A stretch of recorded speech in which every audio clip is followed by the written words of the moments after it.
Welcome everybody to Trading World Live. This is a top-down analysis on GBPJPY, and yeah, hope you guys are all good. This video will be important looking back at how GJ has been playing out for the past like 3 years, and yeah. So for now, you can, if I just hide everything, this is a weekly time frame, and I'm gonna start off over at COVID. Yeah. So we had back in the day, the pound was the world reserve currency. This is what the business currency was. And it's no longer that, right? It's the dollar now. And we have pulled down since. And we started push up, pull back down. So I want to start off with COVID. Over here, we had our COVID crash, right? And we pulled back into this area over here, which you can clearly see. 1, 2, support. If I can just do it like this, 1, 2, same areas. Yeah. So this is what I would call a supply area. Go, but the supplies of GJ, supply areas first and foremost, areas where you pull into and then continue the trend, right? So these were our highs, and you can see that over here, these areas we push back into. Yeah. Now, the 149 area or the 150 is going to be vital, but I will get to that in a moment. Cool. So, let me just remove this. Sorry for my slow speed. There we go. Now, we had our COVID crash over here. And then in December, what was it, 2020 December, where we had Brexit. Yeah, for those of you who don't know, Brexit was when the UK, British pound, decided to break away from the EU system and kind of went on their own. And you can see from here we had continuous upside for weeks. Yeah. Now, GJ tends to do one thing over the past few years, and that is push up, pull back, new highs, pull back, new highs, pull back, new highs. So yeah. So this was from 2021, finding my supply area. Right, the difference between support and resistance and supply and demand, but that is a whole separate video. You can go watch that video and understand more there. Now this blue area is where I marked out my supply zone. Yeah, all right, this is just a bit more clearer. So we had our massive push up. Brexit was announced and we were like, whoop, new currency, right? Well, basically almost. You understand what I'm saying? New currency or currency on its own, independent currency, whichever way you want to look at it. And this was 2021. So you've pushed up and made some highs, and then you made your supply or support area here. You pushed up, made new highs, pulled back. Yeah. And every time did the same thing, push up, new highs, pull back. Retest of those highs, and then into 2022. So for the entirety of 2021, you had this move, right? This was your supply of 2021. Britannia.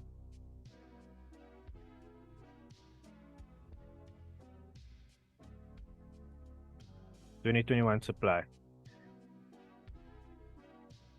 And this is your 149 area. This was a sweet, sweet, sweet area.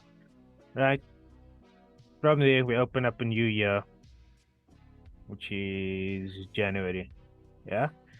So now you play around still. Boom, para pam. Now, usually around February, March, April, those are your good months. Yeah? When volume really starts to kick in. And you can see for the rest from March 2022, we've pushed up and made new highs. Now, after that, what was I looking at in 2022? I was looking for the exact same thing. Okay, where's my 2022 supply gonna be? Cool. Just remove this quick. We pushed up, made new highs, pull back down to key level. Right? So the 155.500 area. Now, I looked at that, but that was only a one-time move. So I can't be sure if that is our supply. However, what did we do? We pulled back and made new highs. Yeah. So, okay. That to me seems without confirmation yet like it could be our possible supply area. Now, what do I expect again? I expect the pullback for new highs. So pull back into this area. Once again, look how deep that pulled back. This pulled back in September all the way down to our 2021 supply area. But I did not close there, still closed at this level. So the 149 is still super important, but I need a new supply. Me personally, I was looking for this area, and this sort of kind of confirmed it for me. Cool. What do we do once we hit that new supply? Boom. Yeah, new highs. Now, pull back into there. What do you expect? Boom, bam, Bob's your uncle, new highs, and we are in 2023. Now, as you can see here, I've marked out my 2022 highs and 2023 highs. This was me mapping out what I wanted to see for 2023. And we are well past that. I should remove these. We are well past this. But this was my 2022 high. 2023 totally was freaking great year because it's way past what I could have predicted. But we have pulled down into our supply area and we've pushed up. Yeah. Now we're over here. Now the last time we were over here, as you can see, I marked out this blue area. All right. 2015 supply. I have to go back because I do not know these areas. I haven't traded in these areas before. These areas are going back to 2015. You can see I marked out 2016. So if we go back, well, I have to go do some research now back here on what I had over here. Hopefully this thing doesn't take me all the way back. It's 1993. Oh, way too, way too back.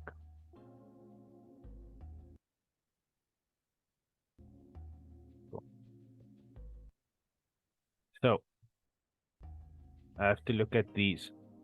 I can see here, kind of push down, made support there. Yeah.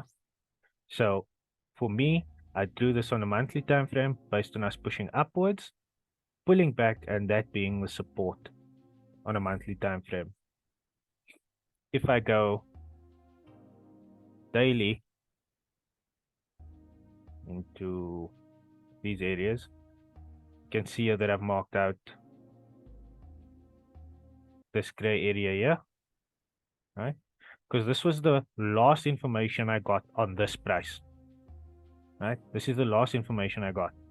So you can see here that this was my support that I formed, and then this was my last support that I formed. Whoop. What? No. Okay. Yeah. So those were the last two supports that I formed around these prices. I can't just go draw up. I need stuff now. I need to know what's gonna happen. So clearly there and here. Cool. This was my daily support area. Just be quite precise on this. Here we go. Yeah. This was my daily support area. So let's go back to now. Right. So clearly we have tapped into these areas, and I expect what's next? What did I expect next? New highs, right? So what's next? The same thing that we have done throughout. I can't time, I don't know when we're gonna have our pullbacks, but I know that that's all that I need to do until things change. And honestly, nothing has changed. GJ is bullish. It will remain bullish, and all you need to do is find your supply areas on higher time frames, mark them out. I have a 2015 area here marked out. Now I'm looking at this right now and I can see, okay, we've gotten our good pushes up. Gold made new highs, pull back. We're in 2023. What I want to see is this going to be a good area of supply for us with the deeper pullbacks to go and push new highs, right? So that's all you really need to focus on high time frame wise on GJ. Obviously, sometimes you just get some range and so forth, but that is essentially just the big story on GJ, and that's how I play GJ and look at it. Yep. So I hope you guys understand that basic concept of GJ and how I look at it on a high time frame. Going to the 4 hour, it's a whole different story because these are where we want to look for more recent areas and how to get into trades.